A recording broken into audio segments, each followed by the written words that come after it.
У Віцебску год навукі, якім у Беларусі аб'яўлены 2017, з'явіўся акадэмічны сквер. Месца адпачынку знаходзіцца на скрыжаванні вуліц Глінкі і акадэміка Паўлава.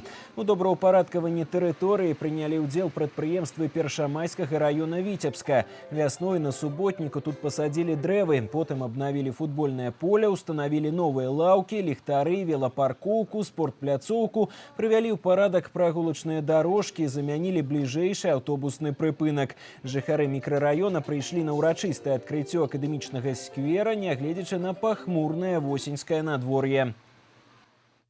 Такого количества людей в этом сквере я не видел никогда. Поэтому главное пожелание, чтобы их было не меньше ежедневно, ежегодно.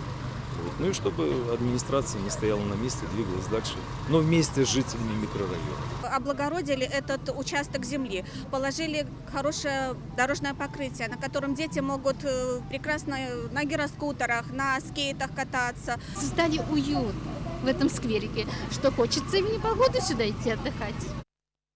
Гэта трэці сквер у Першамайскім раёне Віцебска, які набывае другое жыццё дзякуючы агульным намаганням адміністрацыі, прадпрыемстваў і жыхароў раёна.